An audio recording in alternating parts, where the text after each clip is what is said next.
Hey guys, welcome to our first ever Hello. Rocking the Spectrum podcast. Woo! So we're really excited. We thought this would be a really cool thing to do, to kind of just sit down and talk, Hugo and I, and bring you guys along. We want to hit the heavy hitters here. We like to do vlogs, of course, but on vlogs, it's kind of hard to talk like the deep talks that we kind of have to talk in regards to autism and all things related to it. So we're still not sure what we want to name it. We're going with Rocking the Spectrum, like our YouTube name, but we do have some struggles with that, right, babe?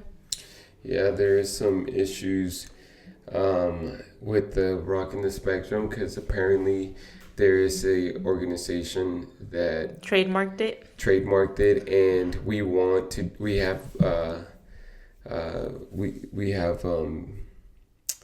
big we have other projects that we're trying to move forward with. We're kind of stuck. But we can't do it with the name because it's already been trademarked. So we can't do logos or any kind of like things with puzzles. So we're really stuck, and it sucks because we love our name. It's like us, but we don't want to be stuck and just like be grumpy about it. We want to move forward. So we're probably gonna, try to sit down and think about what cool names might fit our vibe, our channel, and we would love your input. If you guys have any cool suggestions for our name, whatever you think might work for us. If you guys know our channel and know our family, hit us up on the comment section and let us know what you guys think. We'll also probably put a poll up and see if we try to come up with some names, and we'll see what you guys think about them and be honest. That sounds like a good idea. Yeah, let's do that. Yeah, that way. But our baby. We love our name, but we're not very stubborn people, so if we have to change it, we'll make it work. Yeah, that is a cool name. Yeah, but like we said, we're really excited about the podcast and just hanging out with you guys and with Hugo, just you and I sitting down and talking. Yeah, at the end of the day, it's not about the name, it's about what we're doing here. Mm-hmm. Yeah. So I thought it would be a good idea to start the podcast with a really good topic that we've been talking about recently, and that is just how our family and friends took our son's diagnosis. I think that's a really interesting thing to talk about, because it's one thing how you as the parents took the diagnosis, but how did the family and friends take it, and how did we go about as parents explaining it to them, Yeah. With the whole name being changed, we also have a Patreon page that we recently started. So far, we have 9 people on it. It's Woo-hoo! awesome. 9. I think it's already a big deal. Yeah, it's challenging when you want to do certain things, but you're a little bit intimidated. Like, will people do it? Will people, support? Will people like it? I want to do more extra fun things for them.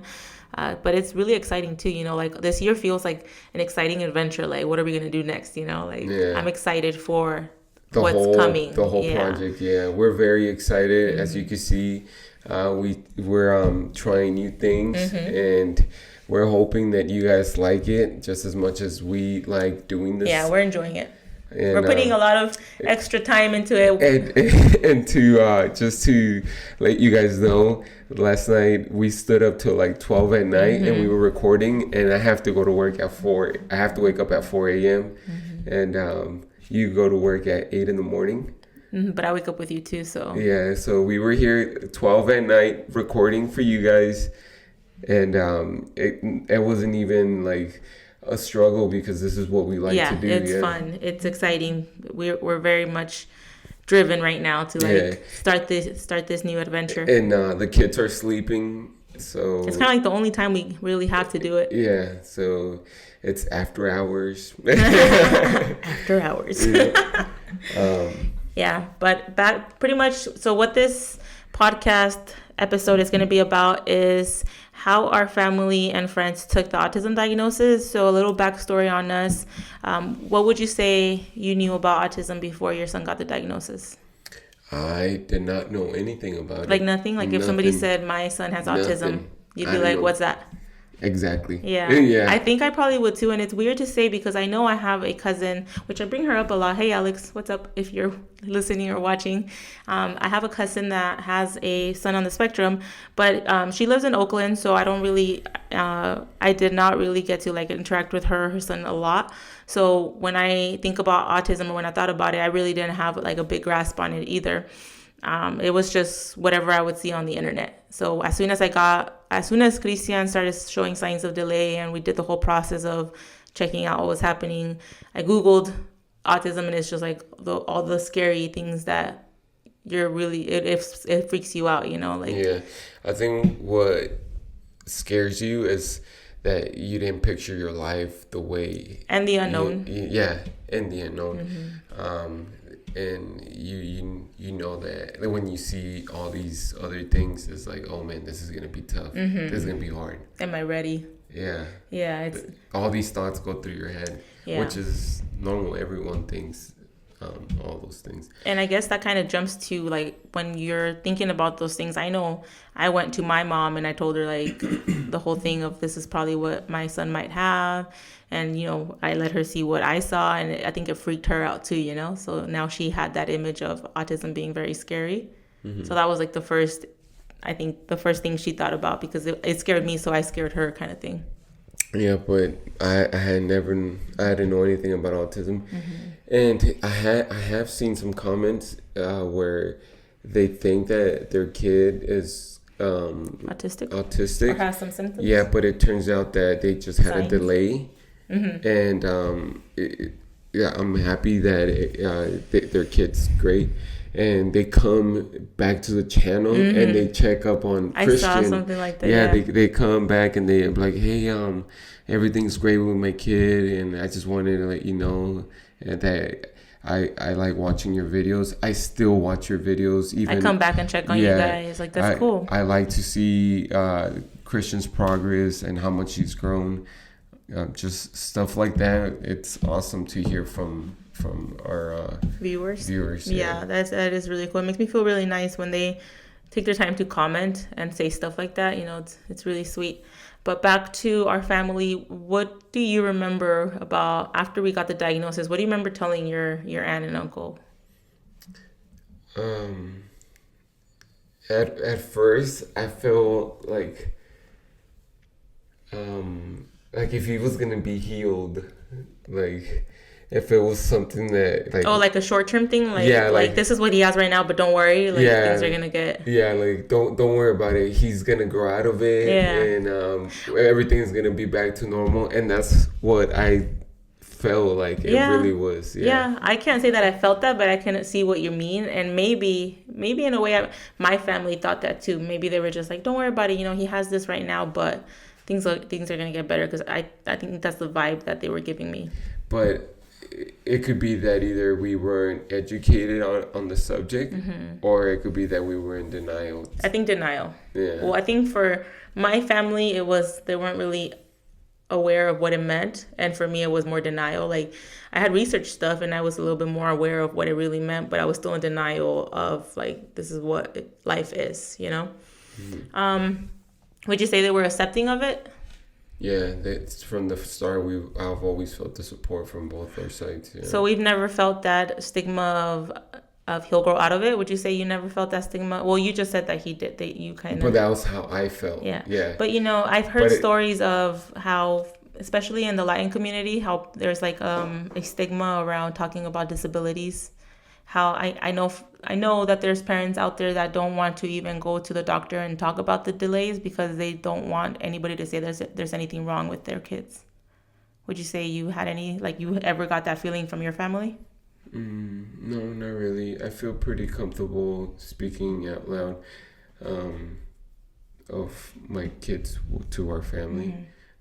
I feel that by me not speaking out loud, it's like being ashamed of it. Yeah. And I never felt that way. No, me either. I think the only thing that I felt was whenever I was feeling a little bit like questions of why isn't he talking, or why isn't he like not looking at me when I'm calling his name, was the don't worry, they'll grow out of it, from like my mom and dad, like, oh, boys take forever to talk, Yeah. So there was that denial in the beginning, but once the diagnosis came, I think they were just kind of like, okay, we'll make things work. But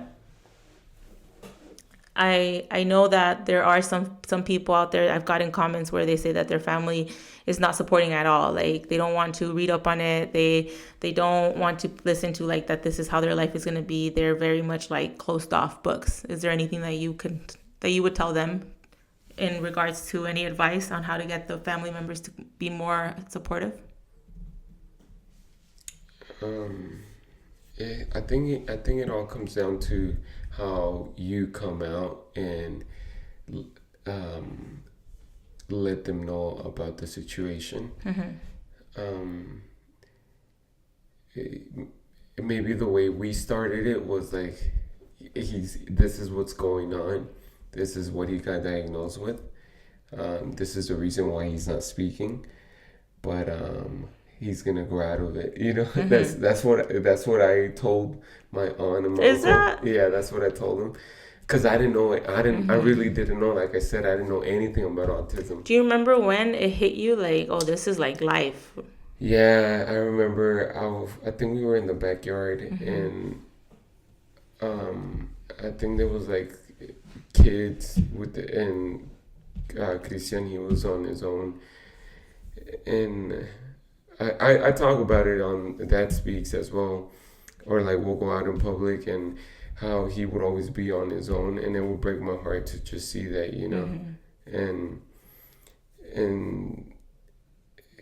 that's kind of like when it started kind of sinking in that he's different, but maybe that's what he likes, or maybe it's not, I always do my best to try and make him be included to everything. I feel like me as his dad, that's my job, to make him feel included to everything.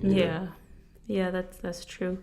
But the explaining it to the family, that's how I went ahead and just I explained it to how I understood it. But now that I understand a little bit more on the subject, little by little, I let them know as well, like, okay, so he has like sensory stuff, And it's gonna be like a life thing. Yeah. So as you grew, they grew. Yeah, and what I'm doing to try and substitute the maybe flapping the hands or sucking his thumb.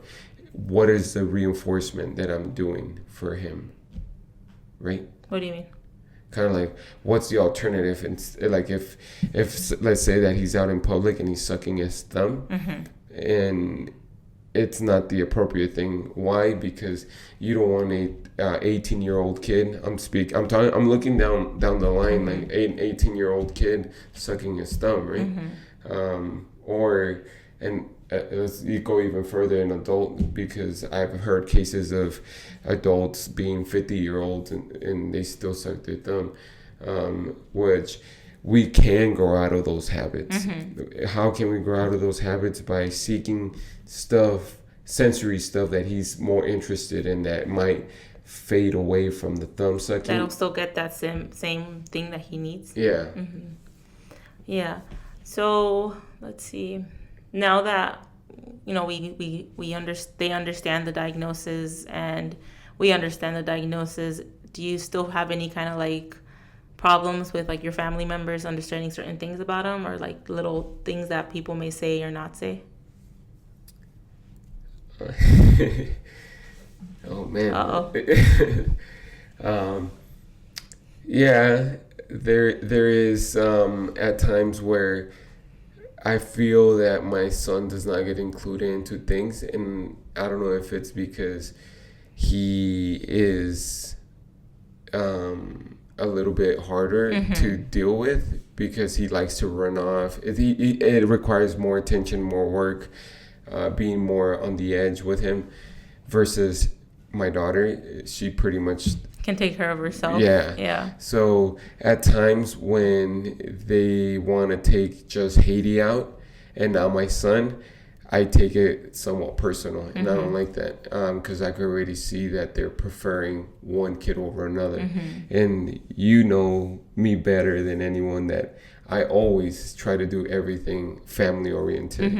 It's all or no one, it's all or nothing, and that's how my dad brought me up. Like, we're gonna be together as a family because it's like a family is the base to everything, and we stick together no matter what. Yeah. Yeah. And for me, I think it's more like of the things that are verbally said, that it's such a sad life, or it must be so hard. I wish it wasn't like this. Even just like remarks that might not mean anything to them. It's just a little bit like, don't say that, everything, it might be a different life, but it's just different. It doesn't mean it's less. So that's probably one of the things that I want to be more vocal about when somebody says something like, don't say that, it's not appropriate. I want to let them know what I think is appropriate and what's not appropriate more often. Yeah, I understand what you mean, because you want to make sure that even if they're saying something, you want to make yourself be heard by like, hey, I'm not going to stand for this, right? Yeah, because if it leaves a funny feeling in my chest of like, that might have not been cool. And you don't say anything about it. It makes me feel bad, I should say something. Yeah, because if you don't say anything about it, it's like you're agreeing to what they're saying. Yeah, and they're not going to know that it's pissing me off, that it's not okay. So they're just going to keep saying certain things that are not appropriate, Yeah. If you can say something like, I don't know if we even answered this like before, if you can say something to a family member or if you could say something to a person that's viewing this, that has family that's not understanding or is not really helping the family out, what would you do? Like, if they're, more than anything, like if they're just not taking the information and, like, this is what autism is. No, that's not what they have. This is why he does this. No, it's bad behavior. What would you tell that person? Man, this is very tough, because if you're going through that, you must already be going through something hard because you're kid, right? The early stages of diagnosis are hard too. And then to not have the backbone of your family, it's another blow. So I would.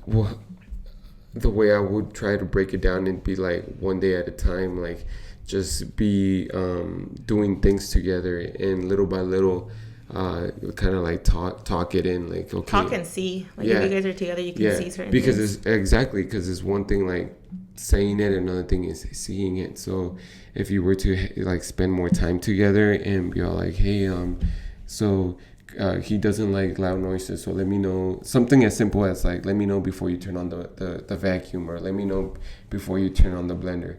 And if they go ahead and they do it without telling you, and they see the kid freaking out, then they're gonna start picking up, and they're gonna start listening to you. Yeah. And if they're not, then that's another issue on its own, Yeah.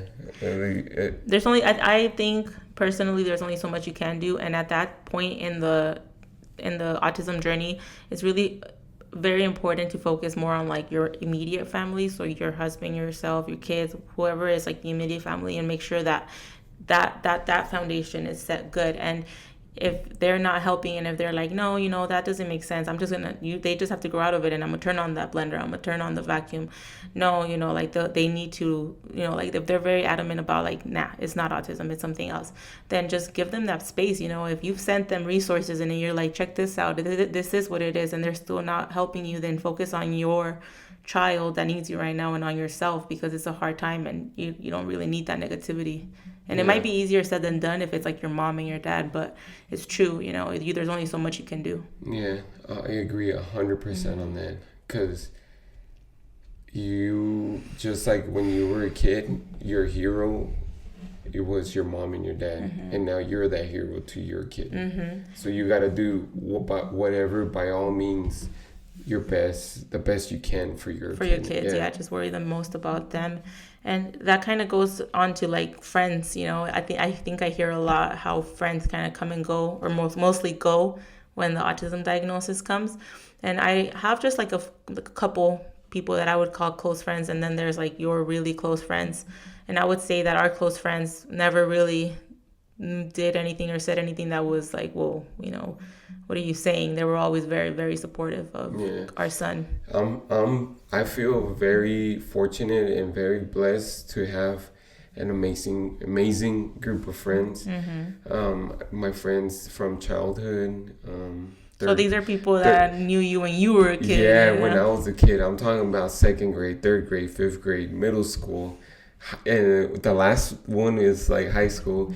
And all of us, we all know a little bit of each other. We all have our problems and we all going through some stuff.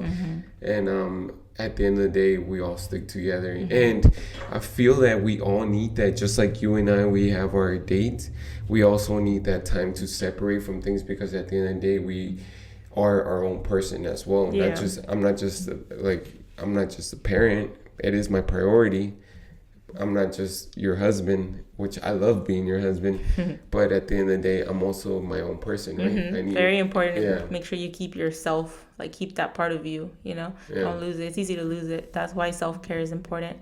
But having those friends understand, or like when you go to their house and they're like, oh, don't worry. Even family, like I remember we went to my aunt's house in Oakland recently in January, and she made Christian feel very welcome. And Christian can tell when somebody's like very like, don't touch this. He feels, and when you welcome him into the home and he's like screaming and stimming, So that's the same way I feel about like with friends. Like if they're like, don't worry about it, or like, hey, you need this, or like here's this thing that he might like, and like just thinking ahead, or like understanding the certain things that come with autism, like and sensory needs. I think that is amazing. When your friends kind of put that effort to understand the needs, it's awesome.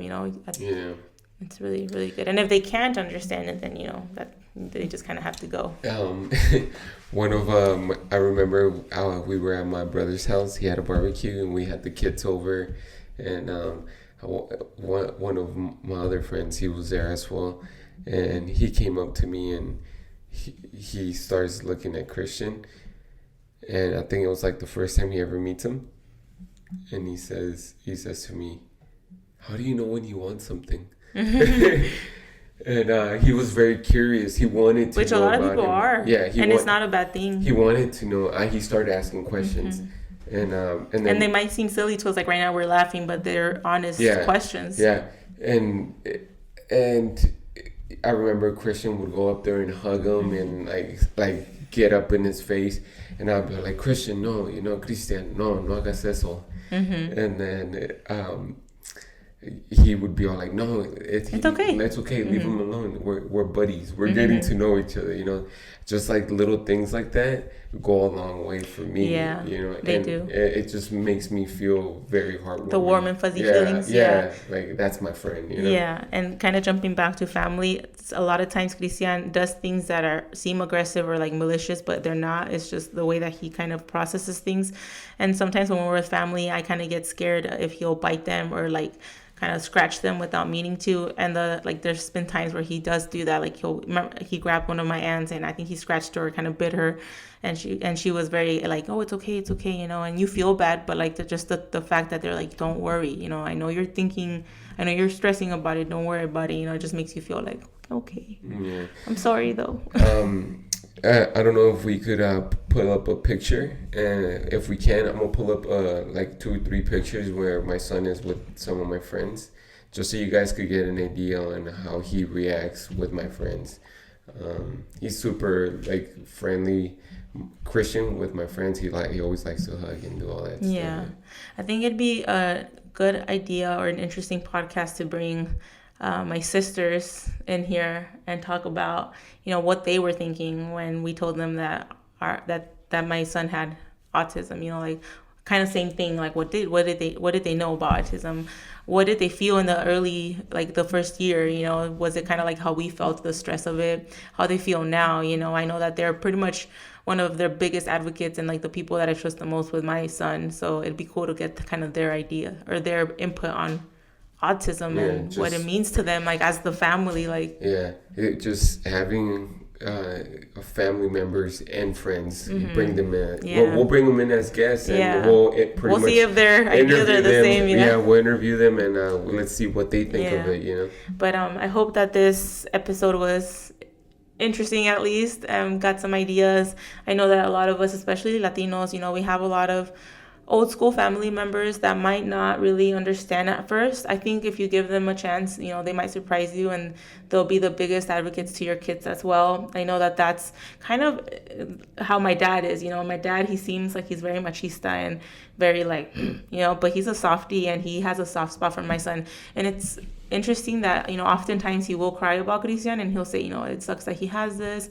It's like, I wish he didn't, and it's such a hard life for me. Like, he's talking about me as his daughter, and I have to tell him, like, no, it's fine, because some moments are hard, but it's not a hard life. And I always try to explain to him.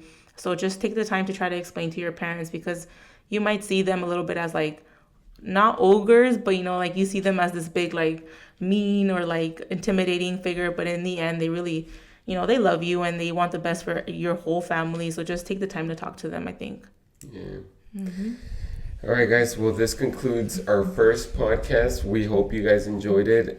Please, if you guys can, go to our Patreon page at Rocking the Spectrum, and check us out. Check out what we offer. We will do our best to post on a daily basis, and just like behind the scenes on like what Christian does on a daily basis. More tips, more exclusives, and just your support. Whatever you can do, if you can, would mean the world for us. We, like I said, are very excited about all the things that hopefully we can do this year, and it includes spreading awareness. Yeah. If you're listening to us only, make sure to check us out on YouTube as well. We are recording this, and it's a visual audio experience on its own, so make sure you check out our socials. We'll link everything, and I hope you enjoyed this time with us and this conversation, and more to come. Thank you so much for listening and watching, and we'll see you in the next one, or we'll hear you. We'll listen, hear, all of the above. Peace out. Cheers to many more episodes to come.